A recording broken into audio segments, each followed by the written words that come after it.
Góðan daginn, síðdegi og kvöld, allum bræður og systir sem eru hér með mér á þessari stundu. Guð blessi ykkur, velkomin.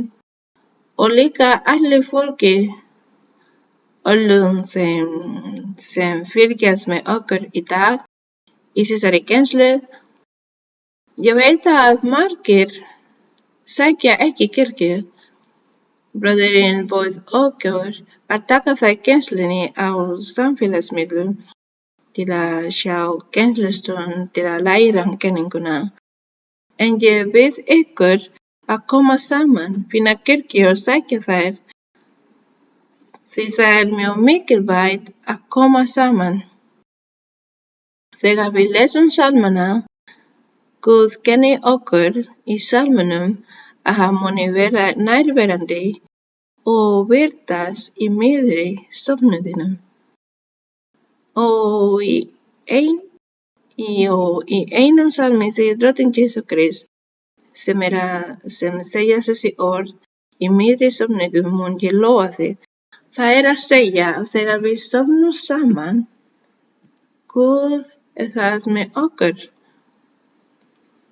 Þið getið sest niður, ég bið ykkur að setjast niður.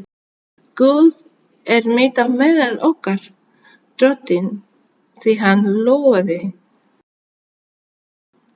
Og þess vegna hann lofaði því trúum við. Og þess vegna bið ég ykkur að safna saman, fara í næstu kirkju í sveitinni eða borginni sem er nálægt hvar sem þið búið. Og þar munu þið taka móti handa yfirlækningu og spádómum. Þið munu að læra að lesa Biblíuna, kenninguna. Og það er mjög fallega að vera í sofnuðum því heilagur andi birtist. Þannig að þetta er boð mitt í alla þeirra sem ég þekki sem eru á netinu en þora ekki að safna saman. Og ég segi ykkur öllum, jæja, bræður og systur sem hafa verið í kirkjunni mörg ár, þau þekkja hina dásamlegu sögu upphaf og uppruna þessari kirkju. En það sem ég veit að þeir sem fylgjast með frá mismunandi heimshornum hafa ekki upplifað þessa reynslu, hafa ekki heyrað þessi fallegu söguna. Ég er hér alltaf að reyna að segja ykkur söguna aftur, svo við megum trúa að styrkjast í Drottni. Drottinn lofaði fyrir 60 árum að hann gerði köllun. Hann gaf dásamleg lofur. 4 voru að biðja. Þetta fólk tilheyrði evangelískri trúfélagið, evangelískri kirkju, og þau voru að biðja. Og skyndilega birtist heilagur andi og byrjaði að tala og gaf þeim lofur og sagði: haltu áfram að biðja, haltu áfram að leita, af því ég ætla að birta mig og úr þessum lilla hópi sem voru 4 mun ég stofna mjög stóra kirkju í Kólumbíu því hún var í Kólumbíu og erlendis í öðrum löndum mun ég reisa kirkju mína og ég mun vera sá sem stjórna henni og snýr hjörtum. Og þannig í dag ég er að gefa mjög sérstaka kveðju því það sem Drottinn talaði þetta þátt hefur ræst að rætast. Hann lofaði það yrði mikil kirkja að fjöldi yrði predikaður fyrir. Og þannig hefur Guð verið að uppfylla orð sitt. Þess vegna efumst við ekki. Þess vegna efumst við ekki þessa dásamlega bók Biblíuna. Né efumst við orð Drottins þegar hann talar til okkar, gefur okkur spádóma eða talar til okkar í draumunum eða sýnum. Því hann hefur verið að uppfylla það. Og því í dag byggt á uppfyllingu þessari lofvorða Guð Ég er að tala í öllum, ég er að ávarpa alla bræður sem er í Alaska, systur sem er í Alaska, því ég veit að líka hópur frá Alaska og allir Miðaustur Ameríku, alla leið til Patagonia og ég sá nokkra bræður og systur sem koma frá Patagonia. Í hverju landi er kirkja drottins? Vesturlöndum sem nutu orð drottins voru Kólumbía, síðan Panama, síðan kemur Venezuela og svo framvegis. Og drottins breytist út á þennan hátt. Guð notaði fólki sem flutti til annarra staða. Guð notaði til að stofna kirkju drottins og hann heldur áfram að nota það. Fólk heldur áfram að ferðast vegna þess það vil að búa á öðrum stöðum og þar sáir það orðinu það er að kirkja mynduð. Þess vegna þegar ég fara að biðja til drottins fyrir kirkjum, fyrir kirkjuna, ég verð að segja við hann, drottin, kirkjan í Mexíkó, kirkjan í Bandaríkjunum, kirkjan í Mið-Ameríku, Suður-Ameríku, sjáðu drottin, eyjarnar, sjáðu drottin þarna í Evrópu, þarna á Íslandi, sjáðu drottin, þarna á Nýja-Sjálandi, í Ástralíu, Filippseyjum, hópurinn í Japan, hópurinn í Kína, í Kóreu, í Rússlandi. Og því ég verði að telja það og fyrir drottinu og segja þakka þér drottin því þú lofaði þig. Þú lofaði þig eina nóttina klukkan eina nótti til 64 sem báðu. Og hversu dásamleg í dag sé þetta undursamlega loforð að rætast og hér umfram það sem við lesum í þessari bók Biblíuna. Hér lesum við loforð Guð og drottin gerði það líf mitt á meðal okkar. Þess vegna ég er svo stolt af því að hafa þekkt þessa leið. Þessar leiðir Guð. Því það fallegasti mannlegi lífið er að þekkja leiðir Guð og fylgja þeim. Og Guð gefur okkur hamingju, Guð blessa okkur og hann hjálpar okkur, hann húkar okkur. Og einn daginn lofaði hann muni gefa okkur eilífð, svo heiðraður sé Guði okkar. Boðið til ykkar allar er að safna saman. Ekki skamma sín því stundum eru félagsleg lagskipti hindranir í samfélagið og aðrir munu segja hvað fólki munu segja. Og svo margt sem fólk heldur að vera hindranir. Og vegna þess leita það ekki leiða drottins aðrir. Í sumum löndum eru síðan arflausir þeir missa fjölskyldu sína sem er að segja þú er ekki lengur sonur minn eða dóttir, gleymdu því. Og að þennan hátt, þegar maður elskar Guð, já það verður það afsala sér öllu. Og við verðum að elska Guð umfram allt þetta. Umfram afleiðir eignir fjölskyldu, samfélag, skuldbindingar, auð eða hvaða ástand sem er. Elska Guð umfram allt annað. Guð er fyrst því Guð gefur allt, hann uppfyllir alla þarfir. Ég var að segja þeim að við værum að byrja að lesa Guðspjöllin og ég sagði þeim frá upphafi af Guðspjöllin væru Matthísar Guðspjöllin, Markusar Guðspjöllin, Lúkasar Guðspjöllin og Jóhannes Guðspjöllin. Þau segja nánast það saman. Svo við munum að finna einhverja endurtekningu í lestrinum, í atburðunum. Við munum að finna einhverja endurtekningu en ég held að endurtekningu munu alls ekki skaða okkur. Af því þegar börn ætla að læra, þegar barn lærir, það verður maður endurtaka svo það læri og við erum börn í drotni. Svo við munum líka vera hér á endurtaka þeim og atburði, allt sem gerðist og það mun hjálpa okkur mikið að læra og verða kennara orð drottins. Og í dag við erum hér að lesa Matthísar Í dag við fara að lesa Matteusarguðspjall spjallkafla númer 4 sem kaflar eru stuttir og þeir eru stuttir með þeim hún tíminn líða hraðar. Við munum líklega klára á 20 mínútur en það eru aðrir kaflar sem eru mjög langir og við munum líklega klára á klukkustund og 10 eða klukkustund og 15 mínútur. En ég vil ykkur að vera þolinmóð. Þeir ekki horfa á klukkuna, ekki horfa á tímann. Ef þér finnst þú vera að fara að sofa eða þú sér að syfja, klipptu þig þá og þú mun sjá að þú vaknar. En beygið athygli á lestrinum, á viðburðinum, á atburðinum. Hvernig Drottinn kennir okkur kenninguna, hvað hann segir okkur að bera, að gera.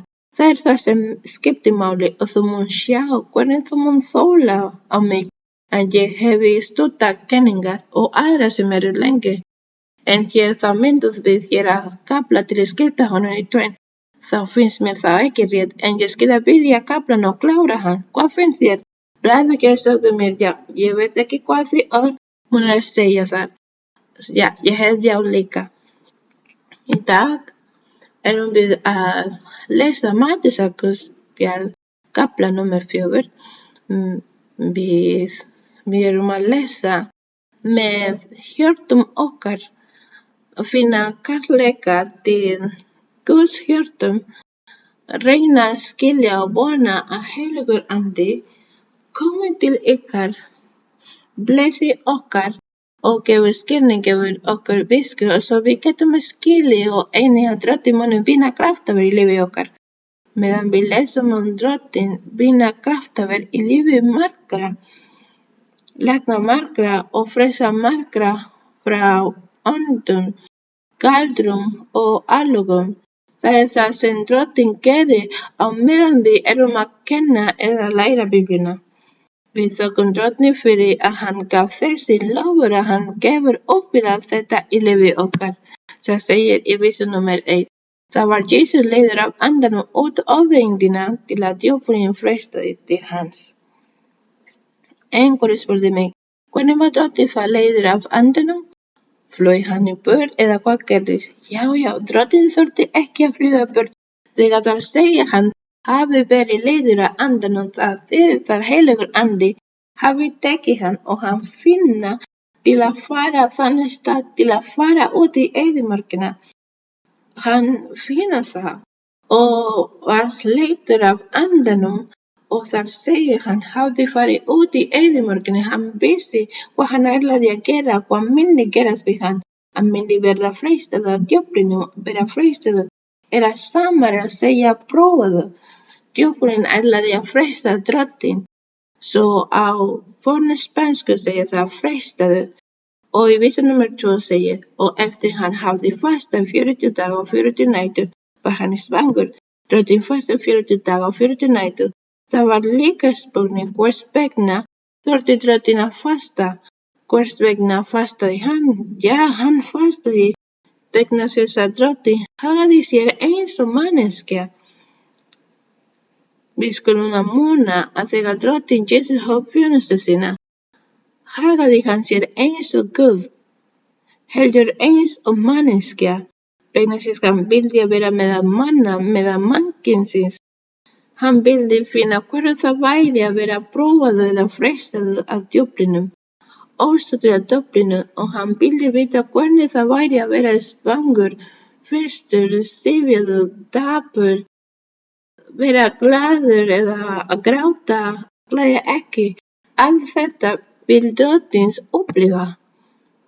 Guð okkar auðmýkti sig, gerði sig svo lítinn, var eins og manneskja, en ekki að fullur stær Guð, þar sem Guð klæddur. Lítið Sæmon af Drottni var mannlegur tíma til að líta að mannveru, og djöfullinn var ómeðvitaður þennan hluta. Djöfullinn hélt að Drottinn Jesús væri bara venjulegur maður að hann væri eins og spámaður, eins og sendiboði Guð. Kannski Guð opinberaði honum það ekki eða Guð opinberði hann en hann vildi í króka sínum móðga hann með því að prófa hann, ógra honum og einnig láta hann fjá sem manneskja. Að Drottinn Jesú fjáðist eins og hver önnur manneskja fjás. Og þess vegna segir Drottinn hér, vegna þess að hann fjáðist sem manneskja, þess vegna hefur hann miskunn á okkur og hlustar okkur og blessar okkur og huggar okkur og hjálpar okkur. Við þökkum Drottni. Og vísa númer 3 segir, og freistarinn kom til hans, freistarinn kom þar að segja, djöfulinn kom til Drottinn þar í eyðimörkinni, þegar hann var kominn þangað og sagði við hann, ef þú sonur Guðs, þá segðu þessi stein að verða að brauði. Hér hunsaði djöfulinn að hann væri Guð. Hann vissi það ekki. Það virtist sem Guð hafi ekki viljað opinbera eða sýna honum eða leyfa djöflinum að uppgötva þennan mikla sannleika. Og hann segir við hann, segðu að þessi steina verða að brauð, því að þú svangur, þú hefur fastað 40 daga og 40 nætur og þú svangur. Svo það engin matur hér því þetta eyðimörk. Byrði gera kraftaverk. Hann segir við hann. Að þeirri stund var djöfulinn var að prófa Drottinn, freistingin, raunin sem djöfulinn lagði fyrir Drottinn, að Drottinn myndi verða einhver sem klæddi skipinu djöfulsins. Djöfulinn var að segja honum, gerðu þetta, gerðu kraftaverk og breytti þessi steinin í brauð. Drottinn gat ekki klætt skipinu djöfulsins. Rétt eins og enginn okkar getur til langinum djöfulsins til að stjórna okkur, til að stjórna vilja okkar eða stjórna hugsunum okkar. Við getum ekki klætt djöfulinn. Í staðinn við verðum við að ávíta hann, biðja og ávíta hann með kenningin. Drottinn Jesús ávítar djöfulinn með kenninguna hér. Í vísu númer 4, hann svaraði og sagði, Rita maðurinn lifir ekki á einu samanbrauði, heldur á hverju því orði sem fram gengur af Guðs munni. Drottinn Jesús ávítaði djöfulinn með kenningun. Hann segir, maðurinn lifir ekki á einu samanbrauði, heldur á hverju því orði sem fram gengur af Guðs munni. En ég vil lesa, við ætlum að lesa í Gamla testamentinu, í bókin Móse, þegar Guð kenndi Móse og sagði honum allt sem hann þurfti að gera. Hann kenndi honum kenninguna, boðorðin, fyrirmæli, reglurnar, allt hvernig maðurinn ætti að haga sér frammi fyrir honum, hvernig maðurinn ætti að lifa lífi sínu á vegi Guðs. Og svo hér í 5. Mósebók kafla númer 8 sem við munum að skoða. Hér í 5. Mósebók kafla númer 8 gefur Guð var að gefa lögin og hér í 5. Mósebók Móse endurtekur þau lög sem hann hafði lesið í 3. Mósebók. Móse hafði þegar sagt Ísraelsmönnum allt þetta, en hér í 5. Mósebók var Móse að deyja vegna þess að Guð hafði opinberað honum, hann ætlaði að fara og hann ætlaði að vera í návígi Guðs. Og því safnaði Móse fólkinu saman, sneri aftur, endurtók lögin fyrir þeim og myndi þá að þeir yrðu að hlýða boðorðum Guðs. Og þessi lög voru ekki aðeins fyrir þann tíma eða fyrir þetta fólk, heldur voru þó einnig gil fyrir fagnaðarerindi Drottins Jesú Kristus. Það að segja fyrir dag, þegar Guð með okkur með sig sama fagnaðarerindi. Og í kafla númer 8, vísu númer 1 segja, og þau fyrir mæli sem ég set þér í dag, skulu þið halda, svo þið megi lifa og ykkur fjölgi, og þið komist inn og slá ein ykkar á landi sem Drottinn heit feðrum ykkar. Að þú húfa hvernig Drottinn Guð þinn leiðir þig alla leiðina þessi 40 ára í eyðimörkinni. Hann gerði það til að beygja þig og reyna þig til þess að komast að raun hvað þú hafðir í huga, hvort þú hyggist halda boðorð hans. Hann auðmýkti þig með hungri en gaf þér síðan manna, þetta sem hvorki þú né forfeður þínir þekktu. Hann vildi gera þér ljós að maður lifir ekki á einu samanbrauði, heldur hverju því sem framgengur af munni Drottins. Móse var að segja, það var ekki matur á eyðimörkinni og Drottinn setti brauð í manna, enginn vissi hvaðan þetta manna kom. Þeir kölluðu það brauð af himni. Og hann segir þeim, svo að þið megi gera ykkur grein fyrir því að maðurinn mun ekki lifa einu saman líkanlegu brauði að sem sauði í jörðina, að því sem óskorir og unnið heldur að bylja Guð á miskunn Guð að brauðni sem Guð gefur, hinni sonarfæðu sem Guð gefur mannkynnum, maðurinn mun lifa á því. Það snúum við okkur aftur Matthíusar og Drottinn Jesú Krist. Minntist þessa og sagði við djöfulinn, hann sagði, ritað maðurinn mun ekki lifa á einu sama brauði, heldur af hverju því orðin sem kemur af Guð. Hann var að gera ljós. Hann þurfti ekki framkvæma kraftaverk því að breyta steinunum í brauð til að borða, því Drottinn myndi fæða hana án að hafa. Það var sem hann vildi að segja, vísa 5. Það tók djöfulinn hann með sér til hinnar helgu borgar og lét hann standa í hæsta punkt musterins. Drottinn var í andanum og vísa númer 6 segir, og hann sagði við hann, ef þú sonur Guð, þá kastaðu þér ofan, því að ritað hann mun fela þér englum sínum og þér munu þeirra þig að höndum sér, svo þú sterti ekki fót þín við steinin. Djöfulinn þekkti líka byluna, djöfulinn þekkti líka rigningarnar, og djöfulinn segir við hann, ef þú sonur Guð, þá farðu að kastaðu þér niður að þessari hæð, ekki mun gera þér. Englarnir munu ná þér því þeirra sem segir í Salmi kafla 91. Við skulum að lesa Salmana kafla 91.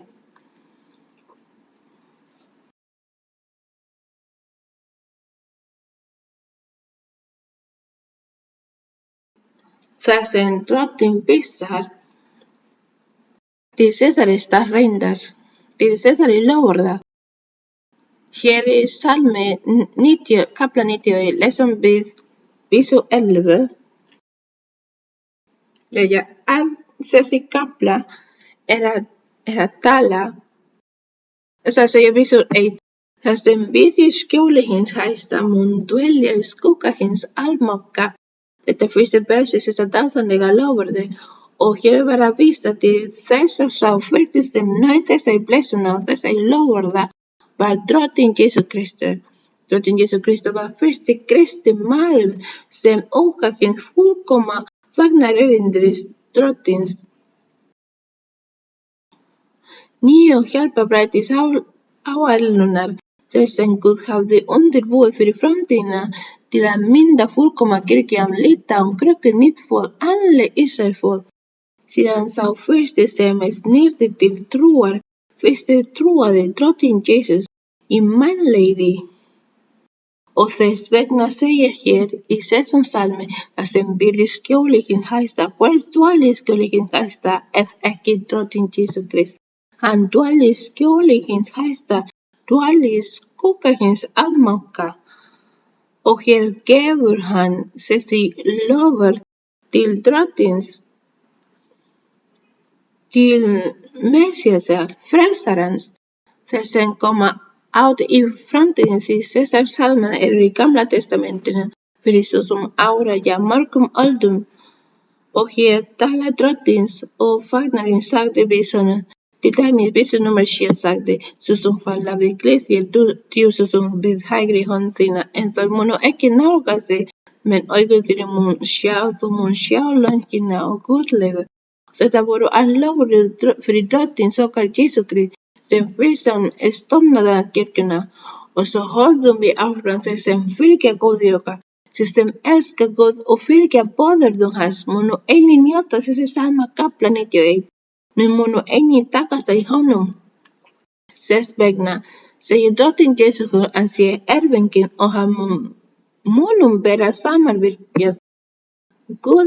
Guði okkar sé lof, það þýðir sem hann lofaði honum sínum. Allt þetta einnig fyrir fylgjendur drottins. Við höfum menna til að taka það og njóta alla þessa blessana, alla þessi loforða að ganga með Guð. Og hér segir, við ætlum að lesa vísu númer 11. Það engin illska mun yfir þig koma. Í vísu 10 tala hann við drottinn Jesús, við hann mannlega klukkan Guð. Engin ógæfa mun yfir þig henda né bláa nálgast bústað þinn, því hann mun bjóða englum sína að varðveita þig að öllum vegum þínum. Þeir munu vera þig að höndum sér, svo að þú sterti ekki fót þinn við steinin. Þú mun stiga lígan og góra, þú mun stróða lígan og hókur. Allt þetta séu andar illa vætur djöfulinn, því að hann elskaði mig. Drottinn Jesús Kristus, þetta loforð var fyrir hann. En drottinn gefur einnig þessi loforð. Ég endurtaka aftur fylgjendum sínum, fylgjendum drottins. Við skulum snúa okkur aftur að Matthíusar guðspjall. Þannig að drottinn hafði rétt fyrir sér. Djöfulinn reyndi að blekkja drottinn og lét hann halda hann þekkti reyningar mjög vel. Því að djöfulinn sagði við hann, ef þú sonur Guð, þá kastaðu þér ofan, því að ritað að hann muni fela englum sínum þig og þeir muni lyfta þér að höndum sér svo að þú grasi ekki. Hvers svaraði drottinn þá? Drottinn segir vísu númer 7. Drottinn segir, það líka skrifað, þú skal ekki freista. Hvers? Hér var djöfulinn að freista eða prófa hvers? Guð okkar. Hann var ekki að freista manneskju, heldur Guð okkar. Af því að Guð okkar var orðinn hól og það hól var nafn sem heiti Jesús frá Nasaret. Svo hér í 5. Mósebók kafla 6, vísa númer 16. Hér í 5. Mósebók kafla 6, vísa 16 líka það sem Móses sagði, það sem Guð hafði opinberað Móses, því það líka skrifað hér í 5. Mósebók kafla 6, vísa 16. En við skulum lesa á undan versi 16, við skulum lesa versi 13. Við skulum muna að í 5. Mósebók minnir Móse fólki á lögin, afturles lögin fyrir Ísraelsfólki, að það ætti að óttast Guð, fylgja vegum hans, hætti að dýrka skurguð og leita Guð í anda og sannleika. Þess vegna segir vísu 13, eða vísu númer 12, varist að gleyma ekki drottni sem leiðir þig úr landi Egyptana út úr þrælahúsinu. Þú skal óttast drottinn Guð þinn og þjóna honum einu og sverja við nafn hans. Þú skal ekki fylgja öðrum guðum. Hann segir þeim og vísu 15, Guð bannlátur. Guð, drottinn Guð þinn með þinn og hann mjög bannlátur. Og hann mun tortíma þeim sem ekki gera vilja hans. Og í vísu 16 segir, þú skal ekki freista drottinn Guð þinn, það að segja freistaðu ekki Guð. Eins og þú freistaði hans við Massa. Hvað gerði þar við Massa? Það var ekki vakt fyrir fólki og fólki fór að kroppa og kvarta gegn Móse. Móglaði gegn honum og sagði, þú leiðir okkur í þessa eyðimörk, svo að við munum deyja úr þorsta, svo að við munum deyja úr hungri og hörsta. Hvar vatnið við þurfum vatn? Ef þú ætlar að gefa okkur vatnið, hver færi þig okkur ekki vatn? Þeir fóru að ógra Móse og Guð sá þetta sem prófa og freistingu sem fólki hafði gegn drottni. Þeir freistuðu Guð og reyndu að neyða hann til að framkvæma kraftaverk og læta bara birta fyrir þá. en Guð gerði sín heilaga vilja og hann gerði hluti þegar hann vill, ekki þegar við krefjum eða segjum honum. Og hvað hann að gera, hver erum við að gefa Guði ráð eða leggja til hvað hann ætti að gera? Þeir gerðu þessa hluti og þess vegna synguðu þeir og þess vegna restaði Guð og Guð var mjög reið. Svo hér snúum við aftur Mattheusar þegar Drottinn segir við djöfulinn. Það er líka skrifað að þú skal ekki freista Drottinn Guð þinn. En hér er eitthvað mikilvægt. Drottinn vissi að hann var Guð, sá hluti Guð sem kallaður er sonur Guð. Orð lífsins, sá sem var þar fyrir sköpun heimsins, sá hluti Guð sem sagði þá, ég mun verða manneskjum tíma, og hann kallaði þann hluta hol eða með nafni Jesú frá Nasaret, en Guð var þar og þess vegna sagði hann Drottinn Guð þinn. Ef Drottinn hefði verið að ljúga, eins og margir segja margir að Drottinn Jesú hafi ekki verið Guð, að hann hafi bara verið venjulegur maður, spámaður, ekki meira. En hér staðfesti hann fyrir okkur að hann væri Guð. Hann er Guð, því hann sagði sjálfur við djöfulinn, vitandi að djöfulinn var líka margkunnugur og hann sagði við hann, þú skal ekki freista Drottinn Guð þinn. Ef það hefði verið lygi að Drottinn væri ekki Guð, hefði djöfulinn þegar í staðið frammi fyrir honum og sagt, þú er lygari. Þú er að ljúga, þú er að rófbera, þú er að tala lygi. Hvernig getur þú látið eins og þú sér Guð? En djöfulinn birti sannleikann því hann vissi það var rétt. Og þess vegna veit hann að Drottinn er Guð. Jafnvel þó Biblían segir hann sé sonur Guð, þá kenndi Guð okkur að við verðum að trúa því. Án þess að spyrja svo margar spurningar til að útskýra hvers vegna og hvaðan hann kom. Það er það svo einfalt. Við verðum að trúa því. Drottinn sagði hann er sonur Guð. Við verðum að trúa son Guð. Við verðum að trúa Jesú Krist sem Guð sem son Guð og við verðum að gera og ekki spyrja mikið. En hér er staðfestir Drottinn þegar hann segir þú skal ekki freista Drottinn Guð þinn.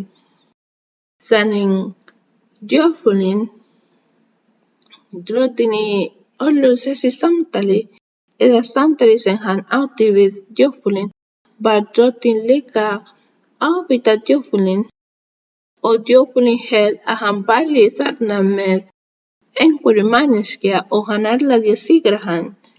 Hins vegar segir hér í vísu númer 8 að þú tók djöfulinn hann með sér upp á mjög hátt fjall og sýndi honum óríki heimsins og dýr þeirra. Allt þetta var greinilega gefið af Drottni andanum í gegnum sýnir, að sjá sýnir, því aðeins á sín getur einhver séð allan heiminn á einni stundu.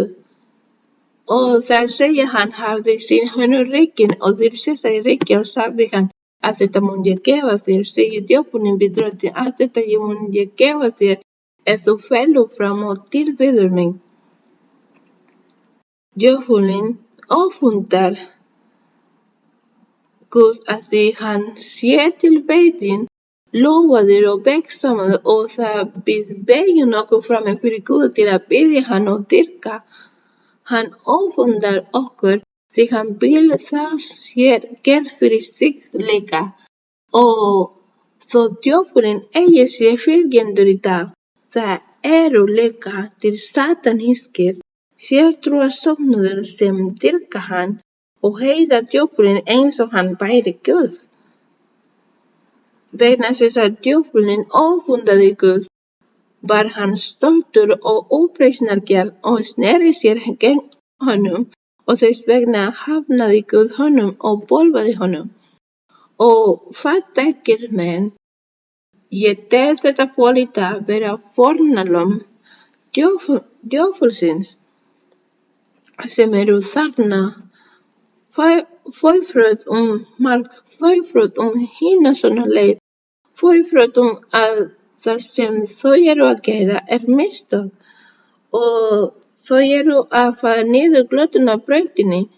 Það sem við gerum að biðja og þessar fjölskyldur sem nálægt þessu fólki biðja og biðja Guð um miskunn þessum manneskja sem hafa sannlega lært að elska, tilbiðja og fylgja leið djöfulsins, illu andans, segir illskubraut.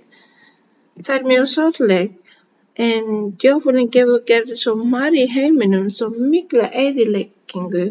Við þökkum Drottni fyrir að Guð okkar gefur bjargað okkur, en við verðum líka að biðja mikið fyrir þessi fólki og tala við þeim og segja leita Guð, leita hinar svona leiðar, svo að Guð miskunni og frelsi þetta fólk frá þessum stöðum. Þá þegar djöfulinn sýnir honum hvað hann ætlar að gefa honum og segja að hann beygir sig til biðu hans, segir Jesus sagði við hann, farðu burt Satan, að því ritað þú skalt tilbiðja Drottin Guð þinn og þjóna honum einum.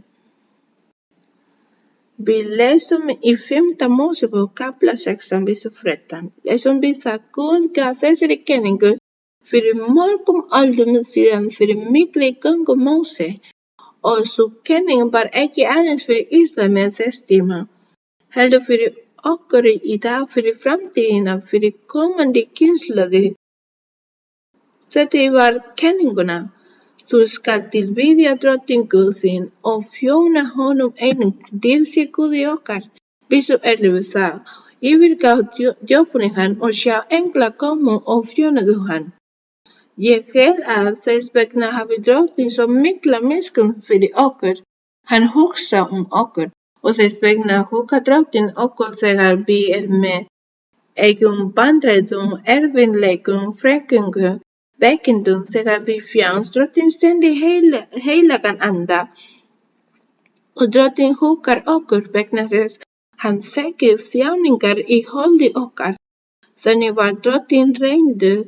Hann þjáðist líka allt þetta af hendi djöfulsins vegna þess hann þurfti að hugsa okkar. Hann vissi djöfulinn yrði óvinni okkar og vildi vera á bak við okkur af hverjum degi, gera okkur mein og reyna að láta okkur að falla, láta okkur að syngja, láta okkur yfirlíðast, láta okkur snúa við. Og þess vegna leyfði Drottinn sem manneskja allt þetta og einnig sem frumburði eilífs, sem frumburði sem þurfti að deyja og rísa upp aftur og þannig mynda kirkju sína fólksið því hann yrði frumburði meðal margra, Drottinn Jesus í mannleiki og kirkja myndi hefja upphaf sitt, bóksinn baksa að dafna, að taka það skref. Drottinn tók það með postun sína sem við munum lesa síðar og þannig byrjaði Drottinn að mynda kirkju sína og þess vegna skilum við nú hvers vegna hann segir hann hafi verið frumburður meðal margra bræðra til að mynda kirkjuna og þess vegna hann segir hann sé hófkirkjuna og hann sé hornsteinin aðalgrunnur byggingar til sé Drottinn. Nú við skulum hvers vegna Drottinn þurfti að þjást sem manneskja rétt eins og við erum líka ósótta óvininum hér. En Drottinn hjálpaði okkur og leiðir okkur í gegnum þetta til sér Drottni. Vissu númer 12. Þegar Jesús heyrði að Jóhannes væri í fangelsi, fór hann aftur til Galileu. Jæja, þetta Jóhannes í bók Lúkasar Guðspjall, held ég, sagan Jóhannes skírara, bakgrunn hans, fæðingu hans, uppruni sem líka mjög farleg. Og það munum við lesa eitthvað Jóhannes til að kafa dýpra í Jóhannes skírara. En hér segir Drottinn hafi heyrt hann væri í fangelsi og svo kom til Galileu. Drottinn Jesús Krist segir og fór frá Nasaret vegna þess að Drottinn Jesús hafði alist þar í Nasaret. Og það segir hann fór frá Nasaret, kom og bjó í Kapernaum, strandbúr í gera þeir Sebúlons og Naftali að spáðumur Jesaja spámann rætið sem sagði og spáðir eftirfarandi: Sebúlons land og Naftali land, leiðin til sjávar handan Jórdanar, Galilea heiðingjana, fólkið sem bjó eða lifði í myrkri sá mikið ljós. Hverjum? Jesú Krist. Og þeir sem bjuggu í skugga dauðans ljós runnið upp. Þeir sem áttu að fara til eilífrar glötunar hefur ljós runnið upp. Við skulum að lesa í Jesaja spámanum sem spáði þetta. Við skulum að lesa Jesaja kapla 9. Í Jesaja kapla 9. Í vísu númer 1.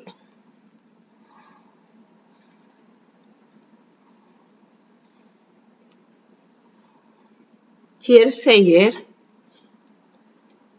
hér hófum við Jesaja, hann var spámaður á tímum Ísrael konunga. Ég ætla að lesa hér hvaða konungar ríktu þegar Jesaja var sendur af Guði til að spá fyrir Ísrael þjóðinni. Þegar Guð sendi Jesaja til að spá fyrir Ísrael þjóðinni, sendi hann sem spámann. Það segir að þeim tíma ríktu Úsía konungur, Jóta konungur, Akas og Iskja. Þessi konungur ríktu, þeir var að ríktu einhverjum sem var að ríktu Ísrael, aðri Júda. Og segir hér, og hér gefur Guð í gegnum í Jesaja í kapla númer 9 lofur framtíðina, lofur sem Guð gaf fyrir framtíðina, komu drottinn Jesú Krist, en hún sem í neyð mun ekki lengur vera merkir. Þú sem í neyð vísa til kirkjunnar. Kirkjan var í neyð, kirkjan var döpur, kirkjan var falin í döfti hjarta. Þar var kirkjan. Við lesum það til dæmis í ljóðaljóðunum bók. Við lesum það var falið í kletti og þegar Guð sagði við það Kristu þig á döftinu, komdu út í ljósið því að konungur þinn, lausnari þinn kominn og því þarf þú ekki lengur að vera falin þar. En hvar var kirkjan? Hún var kjarni Guðs. Á öllum Guð að mynda fólksins sína sönu kirkju, kirkju sem fólk hafði ekki einu sinni fæst inn í, en hún var þegar í hjarta Guð. Í öllum Guð var kirkjan þar. Ég held að drottinn hafi þegar séð hana, séð kirkju sína, séð fólk sitt, þar sem myndu verða hluti af kirkjun áður en komandi kynslóðir voru jafnvel komnar. Þeir voru þar í hjarta Guð, húsunum hans, hugmynd hans. Það var þessi falda andlega kirkja. Það mjög falleg. Það kjarni hérna. Þetta hluti sem Guð gerði sem ekki efnislegi, líkamlegi eða bókstaflegi. Það eru allir djúpstæðir, fallegir og andlegir. Það sjálfur kjarni þetta. Þetta hluti sem eru erfiðir fyrir mannlegu skiljastundu, en þetta mun gefa hverjum og einum okkar visku til að skilja það til sér drottinn. Þess vegna segir hann, henni kirkjan hafði verið döpur og í neyð og hún hafi verið falin í döfti hjartara. Og þegar drottinn Jesú birti myndi hann segja, Kristu upp Kristu að þér döfti, því lausnari þinn kominn til sér Guði okkar. Og ég les aftur, en hún sem í neyð mun ekki lengur verða eins og svo frengur sem kom yfir hana þegar hún snerti Sebúlons land og Naftali land lét. Því að lokum mun hann fylla veginn að hafninu með dyr handa við Jórdan í Galileu heiðingjana. Dyr sé Guði, Guð gaf lofur að hann myndi frelsa heiðingjana. Því á þeim tíma voru það aðeins Ísraelsmenn sem höfðu rétt til að vera fólk Guðs og að Guð birti þeim, en hér var Guð þegar að segja að heiðingjana myndi einnig koma til að taka það í þeirri kirkju í þeirri kirkju sem var dópari neitt en ætlaði að rísa upp aftur. Og það segir vísu númer 2. Eða við erum að lesa númer 2. Þjóðin sem í myrkri gekk gefur sér mikið ljós yfir þá sem bjuggu í landi dauðans. Skugga hefur ljós runnið upp. Dýr sé Guði. Hvað var þessi ljós? Hvað heitir þessi ljós? Drottinn Jesú Kristus. Þjóðin sem í myrkri gekk gefur sér mikið ljós. Drottinn Jesú Kristus. Yfir þá sem bjuggu í landi dauðans skugga. Ljósið hefur runnið upp. Drottinn Jesús. Dýr sé Guði okkar. Og í vísu númer 6. Vísu númer 6 og 7. Fyrir ekki lesi allt. Því að barn. Sjáðu þessi lofvörð segja því að barn oss fædd, sonur oss gefinn, og höfðingjadómurinn mun hvíla á hans herðum. Hann mun kallaður verða undursamlegur, ráðgjafi, máttugur Guð, ekki spámaður eins og sumir segja. Í dag eru til nokkrar kirkjudeildir sem trúa ekki að Drottinn Jesú Kristus sé Guð. Hann hafi verið spámaður, venjulegur maður. Hér segir máttugur Guð og Guð ekki leigja, Biblía ekki leigja. Ef hún væri að ljúga, myndi ekki rætast og við værum ekki heldur hér.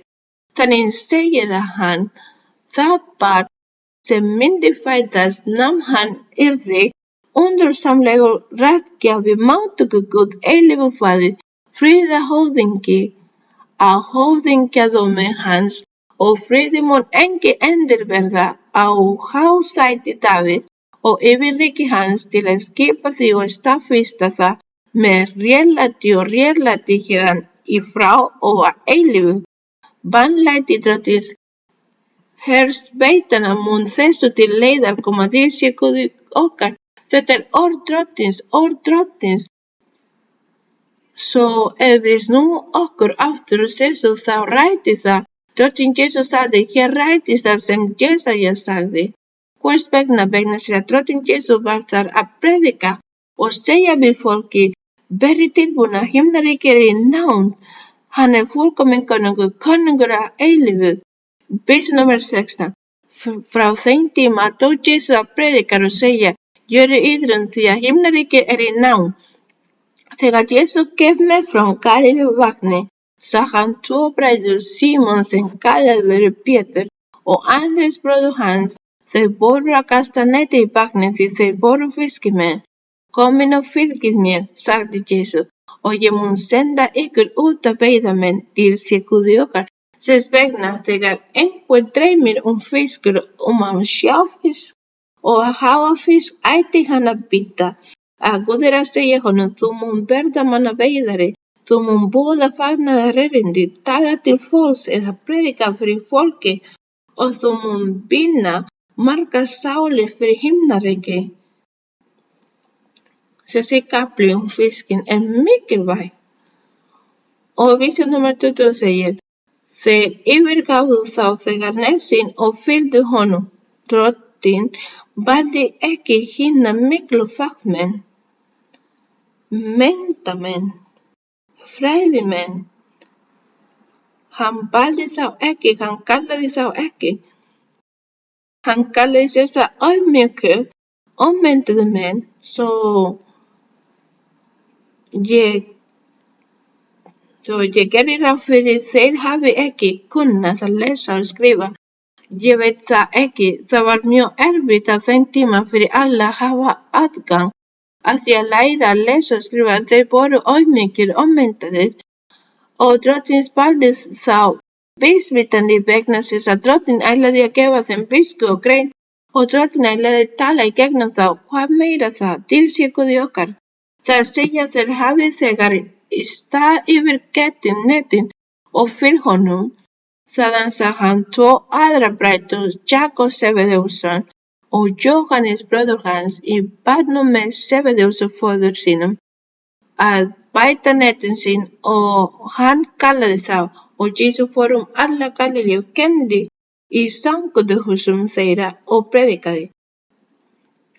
Við skulum taka eftir því að Drottinn gekk inn í samkomuhús kyndinga til að predika orðið fagnaðarerindið. hið fullkomna fagnaðarerindi, predika fagnaðarerindið rikið.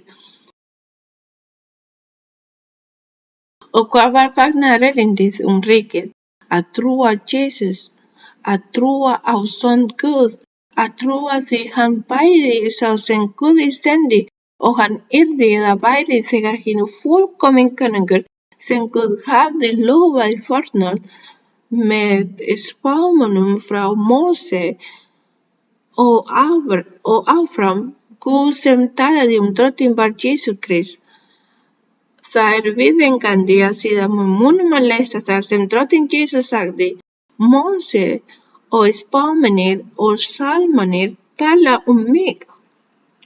Og for ógóð var þetta ekki, vegna þess að kann ekki að lesa, vegna þess að hefur ekki áhuga að lesa með hjörtum sínu til að skilja eða segja beygja drottinn í staðinn lesa það sem fallega sögu, sem frásögn og bæta síðan kenningum við allt. Þannig að það lesi andlegur skilningur myndu að skilja hvað drottinn segir. Móse talaði mig, salmanir tala mig, spámennir tala mig. Guði okkar sé lofa, við höfum ógóð við þetta, við höfum ógóð við það og við njótum þessa dásamlega orð. Þess vegna er Gamla testamentið mikilvægt. Það er ekki eins og fólk segir í dag. Gamla testamentið sé úrelt, að við ættum ekki að lesa það lengur, að við ættum aðeins að lesa Nýja testamentið. Nei, við verðum að lesa Gamla testamentið vegna þess að það er grunnurinn og undirstaðan, rót opinberunar Guðs, orð Guðs, lofur Guðs, það sem Guð kenndi, það sem Guð sagði, lög hans eru þar og við verðum að lesa þau til að staðfesta og sjá. Öll Biblían er sannarlega mikilvæg bók sem við verðum að eiga, lesa, njóta og lofa og veksa með Guð.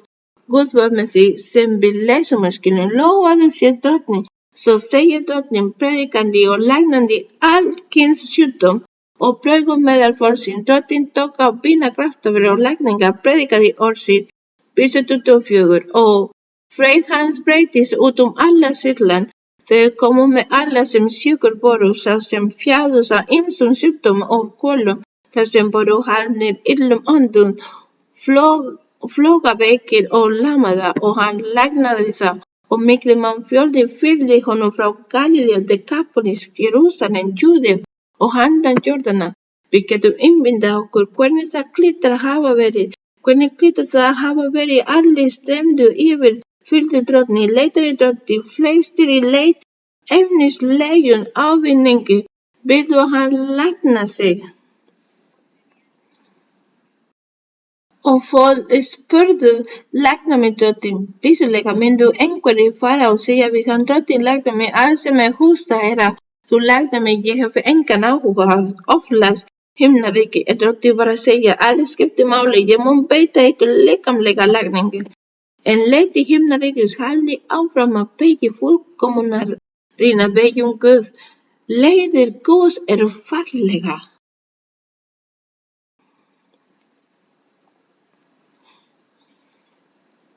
Það eru yndislega og við erum hér og við erum að byrja að ganga þessar leiðir.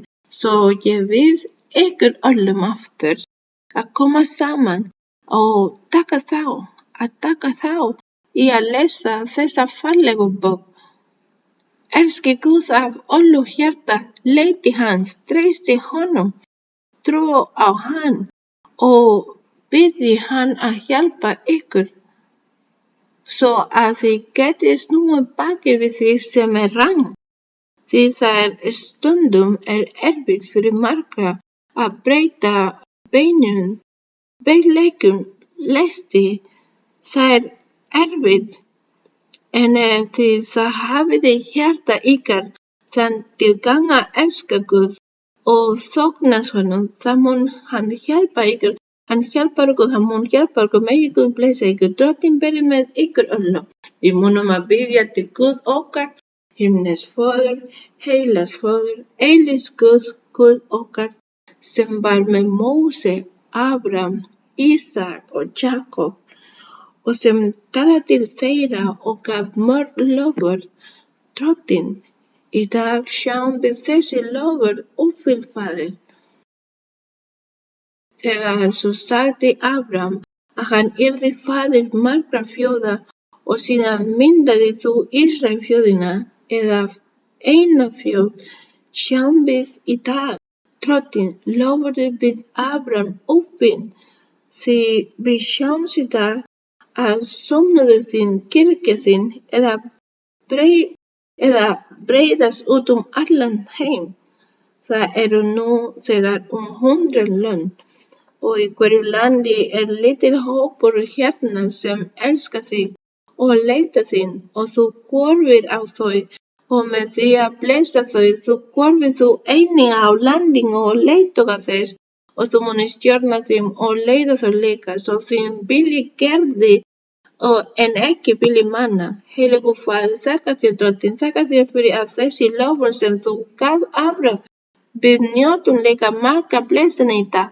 Þakka þér eilífi Guð og rétt eins og Drottinn Jesú Kristus sagði að hann predikaði himnaríki og framkvæmdi kraftaverk og lækningar, þá gerir þú Drottinn það sama fyrir okkur í dag. Við erum að predika, kenna Drottinn hér og minnumst eða lesum orðið, en við biðjum að þú framkvæma lækningar og kraftaverk, fjarlægja sjúkdóma og sjúkdóma, derfor sem frjálsa og læknandi sjúkdóm. Hið miklu sársauka ofsótt og einnig fólk með andlega, sálræna eða líkamlega föllum á einn eða annan hátt. Drottinn, réttu út lækningar þína, framkvæmdu kraftaverk og frelsaðu þá. Frelsa oss, Drottinn, frá galdri, töfrum og völvunum, frelsa hver og einn. Drottinn, reynsa þá því að hver og einn kroppati þín og viður miskunn þína, gjör kraftaverk á dag, Drottinn. Þökkum þér, Faðir, því þetta eru loforðið, þú hefur lofað þeim okkur og við vitum þú mun efna þá. Þökkum þér, Drottinn, því þökkum þér dýrlegi nafni Krists Jesús, þíns ástakæra sonar, sé konung Ísrael eilífur, lofaður sé Drottinn. Yo quiero más y más de Cristo, yo quiero más de su poder, yo quiero más de su presencia, yo quiero más y más de Él, yo quiero más y más de Cristo, yo quiero más de su poder, yo quiero más de su presencia, yo quiero más y más de Él. Gracias, le damos. Þökkum ykkur bræður og systur, megi Drottinn minn blessa ykkur öll ríkulega, Guð blessi ykkur, ég sendi ykkur stór framlag og kos fyrir börnin, megi Guð minn blessa ykkur, Drottinn veri með ykkur öllum, þakka ykkur fyrir.